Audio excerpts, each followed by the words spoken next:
everyone. Today we're going to be looking at adding and subtracting rational expressions.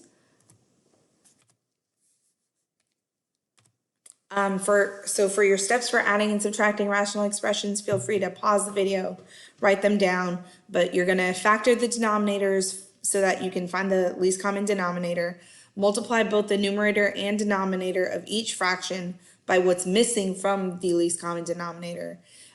Simplify the numerators, but keep the denominator the same, and your denominator should be your least common denominator.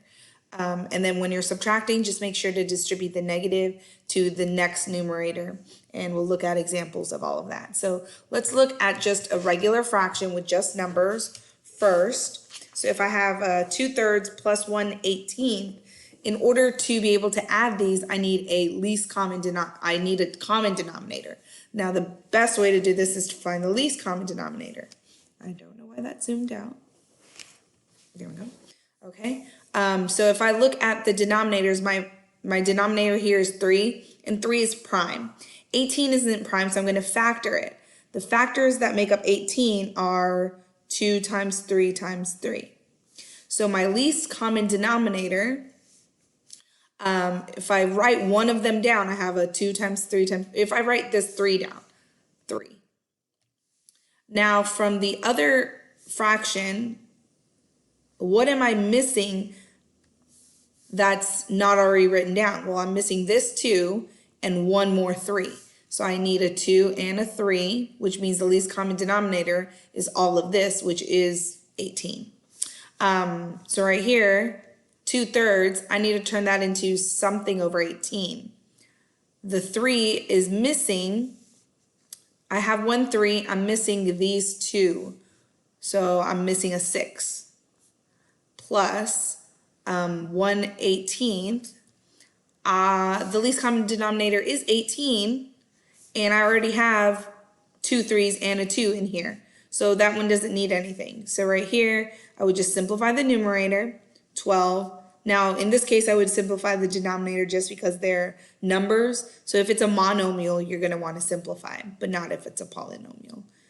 And then this would be, keep the denominator the same. So this is 18. And again, it's the same as your least common denominator. So this number will always be your LCD.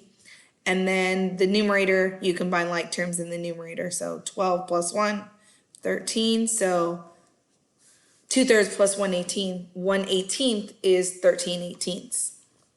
Okay, so that one didn't have any variables in it, algebra 2, so we're gonna look at some examples with variables. In the denominator, my denominators are 3 and 12. The factors of 12 are 2 times 6, so 2 times 2 times 3. So my least common denominator would be 2 times 2 times 3, or 12. The first one, to get 12, I'm missing a 4. I'm missing a 2, both of the 2's. So I'm going to multiply it by 4 over 4 for the first fraction. The second one, the denominator is already 12, so I don't need to multiply the fraction by anything. So the numerator would be 20x over 12 plus, this one doesn't change, so x minus 2. 2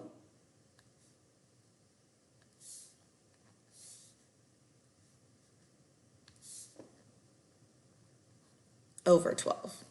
And then we combine like terms in the numerator. I can combine 20x with this 1x, and that's 21x minus 2 over the least common denominator of 12.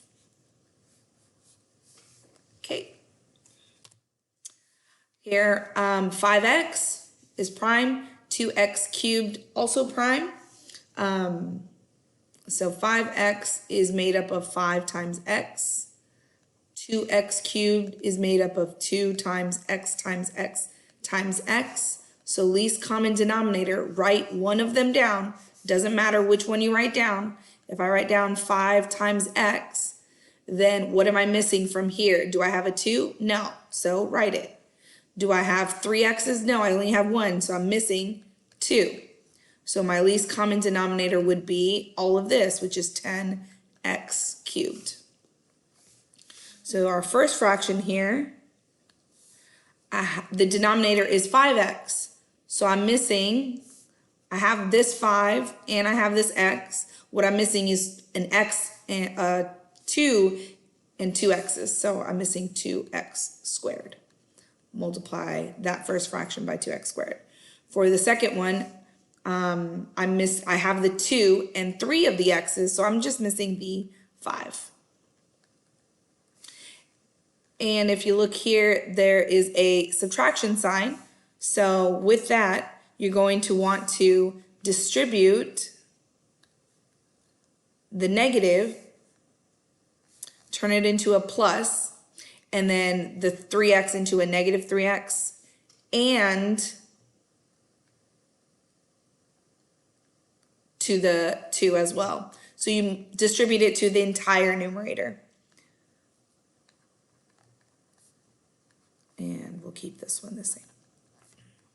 Okay, so if I multiply 4x plus 1 times the 2x squared, we're going to get 8x cubed plus 2x squared. If I multiply this with the 5, we'll get negative 15x minus 10.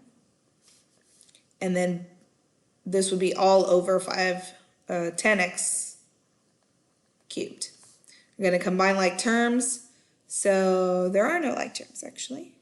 Yeah, no like terms. So that's our answer. Okay, next one. 3x plus 1 is prime. X minus 2 is also prime. So our least common denominator, they don't have anything in common. It's 3x plus 1 times x minus 2. So my first fraction is missing the x minus 2. The second fraction is missing the 3x plus 1. Okay, we multiply. So the first one would become 2x squared minus 4x.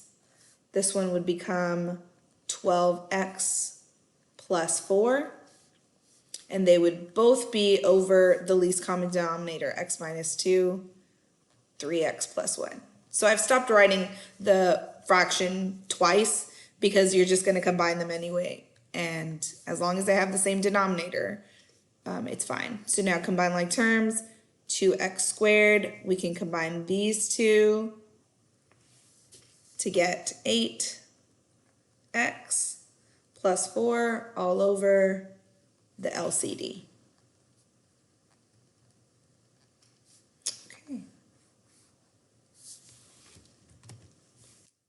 Okay, 4y squared minus 9, that's really 2y plus 3 and 2y minus 3.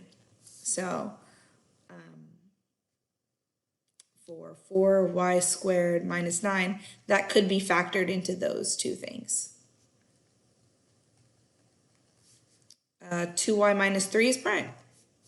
So my LCD would be 2y plus 3 times 2y minus 3.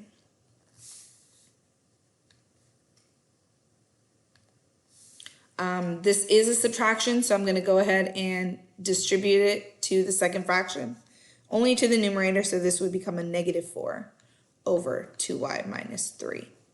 And then the 2y minus 3 is missing the 2y plus 3. So I'm going to multiply both numerator and denominator by that. The first fraction isn't missing anything. It has both of the factors of the LCD. So here we just distribute. We'd get negative 8y minus 12. And here it would just stay the same, y plus 1. So this would be negative 7y minus 11 all over the LCD, and you just keep it like this, or you could rewrite it as 4y squared minus 9, but you don't need to. So there's your answer. Here, I can factor this denominator. That's going to be p plus 7 times p minus 2. So the LCD would be p plus 7 times p minus 2. The first fraction already has both of those denominators. The second one is missing the p minus 2. So we'll go ahead and multiply by p minus 2. Distribute. This would become 2p minus 4. This would stay the same, p plus 5. And they would both be over p plus 7, p minus 2. Combine like terms. So we can combine these to get 3p.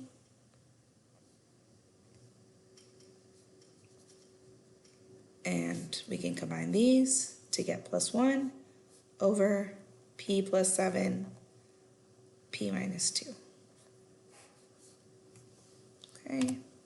Last one, we can factor this, take out a 5x, and then we'd have x plus 3.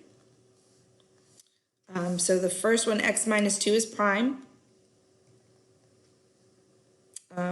5x, we have 5x, and then x plus 3, and they don't have anything in common.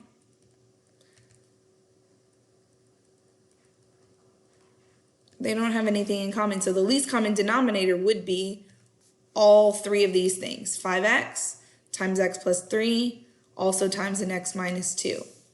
So the first fraction is missing, it has the x minus 2, but it's missing the 5x and the x plus 3. The second fraction has the 5x and the x plus 3, it's missing the x minus 2. And again, with the subtraction, we're going to change it to a plus and distribute the negative.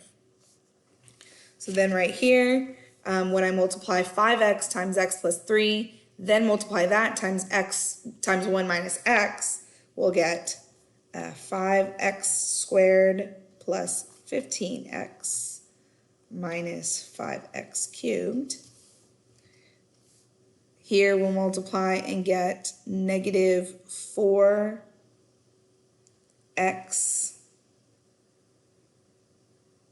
Oh wait, I forgot.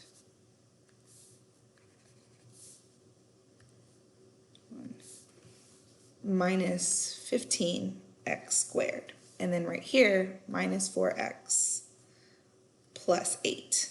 And then all of this would be over the LCD. 5x, x plus 3, x minus 2.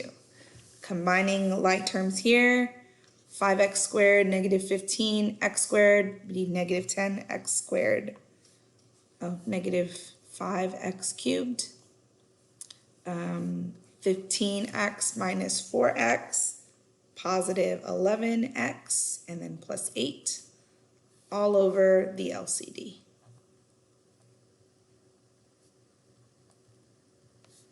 And there's your answer. Okay, feel free to rewatch the video and pause, take notes, attend tutorials if you need. Look at the link in Google Classroom for the link to Google Hangouts Meet. And these are your assignments for this week. Good luck.